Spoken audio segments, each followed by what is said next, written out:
Il y aurait beaucoup à dire sur les origines du Covid-19. Est-ce que ce virus est naturel? Est-ce qu'il est sorti d'un laboratoire? Il y aurait beaucoup à dire sur sa dangerosité, sur les actions des pouvoirs publics supposés nous protéger, sur les médias supposés nous informer. Bon, beaucoup d'articles et de vidéos sont excellents sur ces sujets. Pour cette présentation, j'ai préféré penser aux conséquences de cette crise mondiale, à son impact sur ce qui reste de nos libertés. Alors d'abord, nos libertés au quotidien.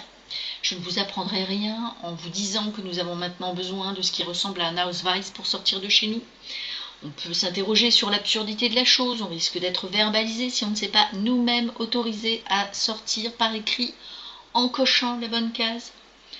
On peut aussi se dire que c'est un bon moyen de tester notre docilité et de tester les forces de l'ordre, jusqu'à quel niveau d'absurdité vont-elles exécuter les ordres. Et puis autre chose, on est en train de s'habituer à une surveillance de plus en plus poussée.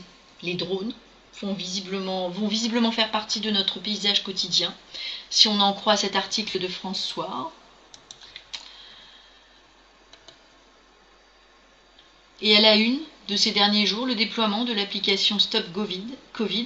Elle est basée sur le backtracking, qui consiste à essayer d'identifier tous les contacts récents d'une personne infectée par le biais de son téléphone. L'idée semble louable, mais ne serait efficace que si tous les Français donnent leur accord ou sont obligés d'avoir l'application.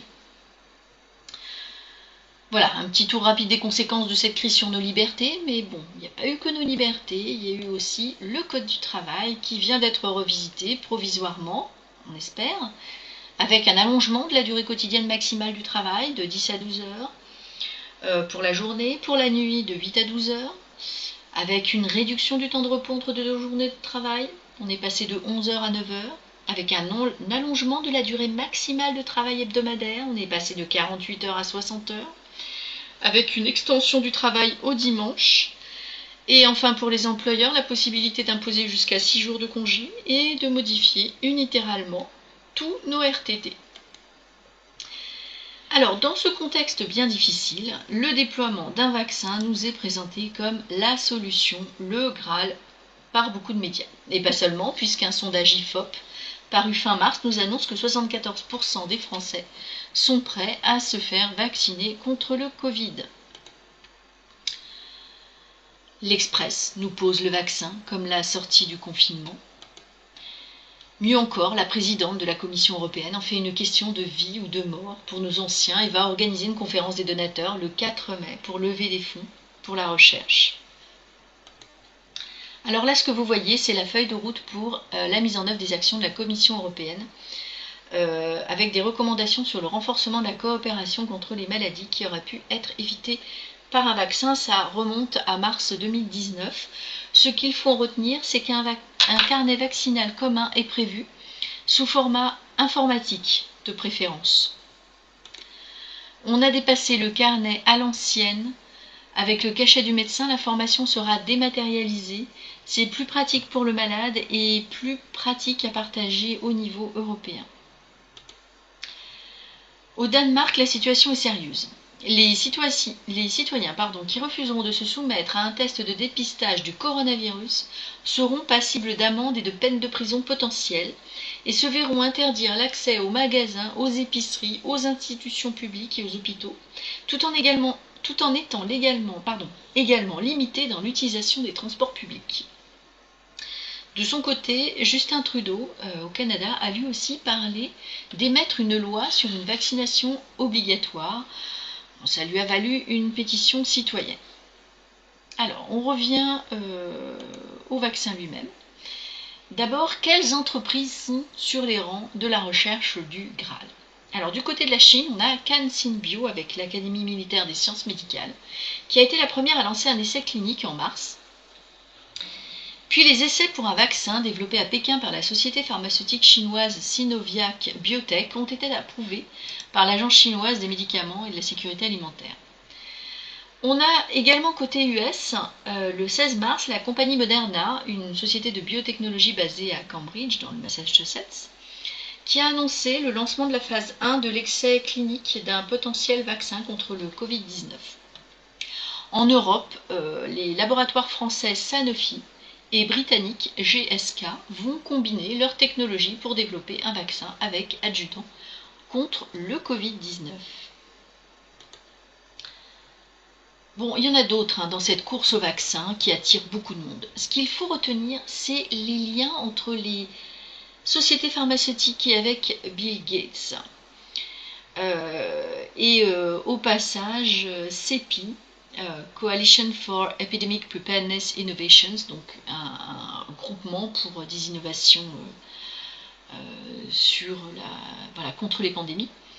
CEPI a été fondé à l'occasion du forum de Davos de 2017 par la fondation Bill et Melinda Gates et par le Trust Wellcome, Trust américain. Donc la fondation Bill et Melinda Gates finance CEPI. CEPI finance Pasteur pour sa recherche de vaccins. Et la fondation Bill et Melinda Gates finance Moderna et CureVac. Alors Gavi. Gavi est une forme de partenariat, d'alliance entre des organisations telles que l'OMS, l'UNICEF et des entreprises privées. La fondation Bill et Melinda Gates y figure en place d'honneur. Et la France, entre les versements, les financements directs et les participations en bourse, pour 2020, à titre d'exemple, la France aura versé à Gavi plus de 81 millions d'euros.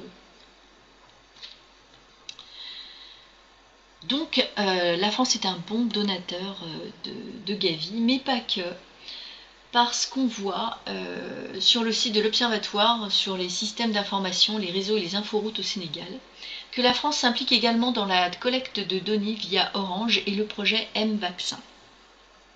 Ce projet a été lancé en 2018 en Côte d'Ivoire. Il prévoit l'envoi de messages de sensibilisation aux parents, le rappel des calendriers vaccinaux et la collecte des données vaccinales des populations ivoiriennes. Alors, là encore, les intentions seraient louables. Il s'agit de protéger les populations vulnérables. C'est en tout cas une étape dans la collecte de données médicales à grande échelle. Alors, on en a une autre ici, toujours avec Gavi, je vous lis l'encadré. Guidé par l'expérience et l'expertise de Gavi dans le domaine de la vaccination, le nouveau projet combinera la technologie de reconnaissance biométrique des empreintes digitales de SimPrints et le nouveau système d'authentification de NEC, donc SimPrints et NEC sont des partenaires de Gavi, de façon à créer des identités numériques pour les enfants âgés de 1 à 5 ans et accroître la couverture vaccinale dans les pays en voie de développement.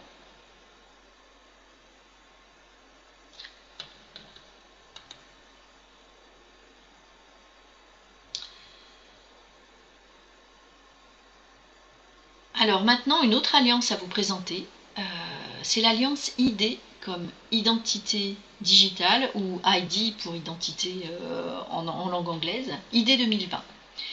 Donc ID 2020 est un partenariat public-privé qui, d'après leur site, investissent dans des programmes qui considèrent l'identification numérique comme une plateforme pour divers avantages, services et situations d'utilisation tout au long de la vie d'une personne. La ville d'Austin a travaillé avec ID 2020 et plusieurs autres partenaires sur leurs sans-abri. Quels partenaires? Eh bien, on a l'organisation eRespond qui propose une identification via les scans d'iris. On a Everest, une plateforme qui intègre une solution de paiement. On a Everchain avec un portefeuille multi-devises, EverWallet.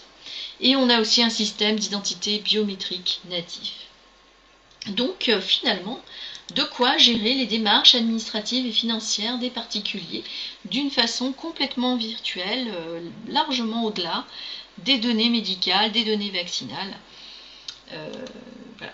Et donc, si vous allez sur le site d'Accenture, qui est un des partenaires de l'Alliance ID 2020, vous trouverez une vidéo dont je vous mets le lien en description. Cette vidéo est très attendrissante et très convaincante. Elle est en anglais, sans sous-titrage. Je n'ai pas les moyens techniques d'incruster des sous-titrages, alors je vous la résume. Tous les personnages sont clairement et simplement identifiés. Ils sont souriants, détendus. Ils se présentent les uns après les autres. Mais pas Youssef, en haut à droite. Youssef a dû fuir son pays sans ses papiers. Il est bloqué à la frontière. La vidéo cite un autre exemple de passeport perdu avec toutes les complications que ça représente. Et en fin de vidéo, on vous dit Et si votre identité était toujours entre vos mains, une identité vérifiable par tous? Alors, les mots employés sont dans vos mains, parce qu'en anglais, ça signifie entre vos mains. Cette ambiguïté, associée à l'image d'une main au soleil, laisse entendre, sans le dire clairement, que l'identité pourrait être implantée dans la main.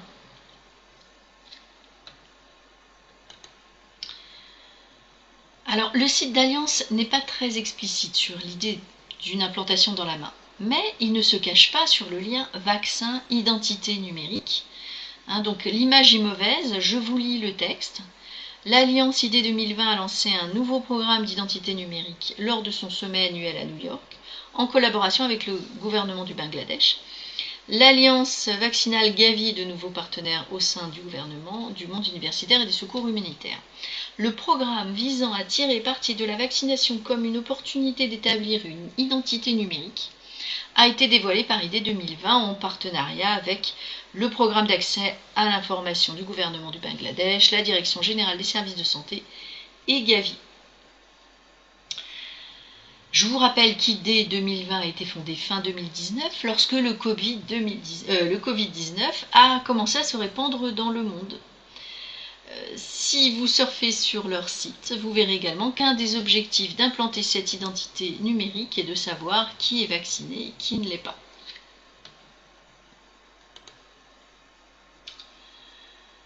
Alors, revenons à Bill Gates. Il lancera des capsules implantables dans l'organisme dotées de certificats numériques qui peuvent indiquer qui a été testé pour le coronavirus et qui a été vacciné contre lui. Il l'a révélé, c'est officiel, hier,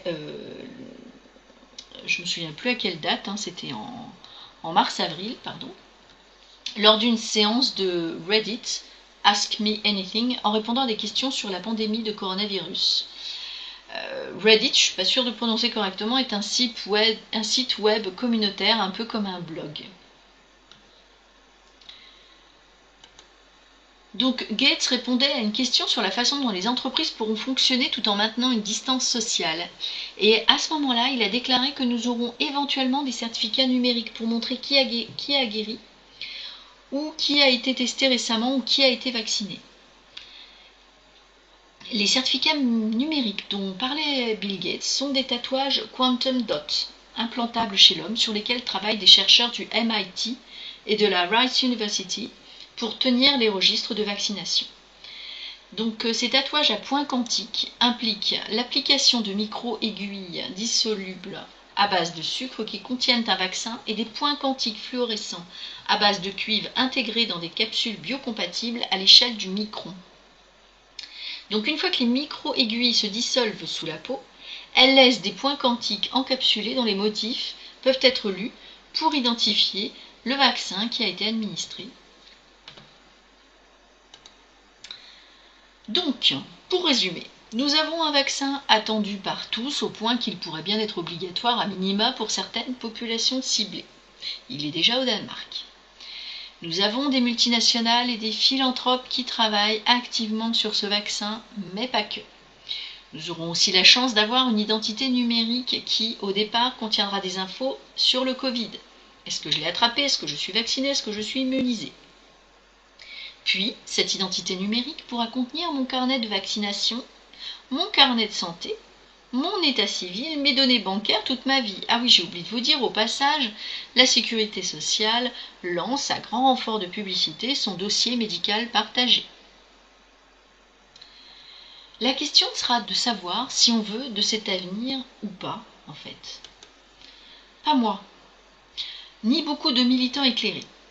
Alors, ils ont essayé de lancer des pétitions, mais là, il va falloir se passer d'Avaz ou de change.org parce que ces deux sites les suppriment. Et pour cause. Bill Gates fait partie des généreux donateurs de change.org et d'Avaz.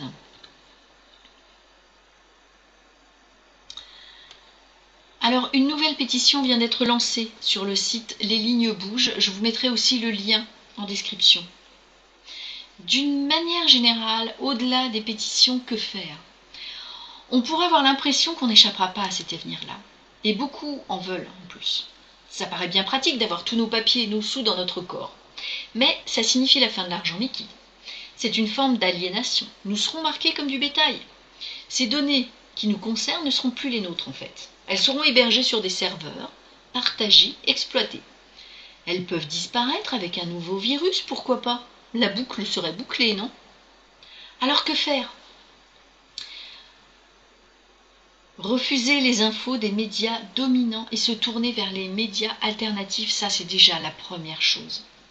Diffuser cette vidéo et d'autres sur le sujet, peu importe. Être nombreux à dire non, à mon avis, c'est notre seule chance.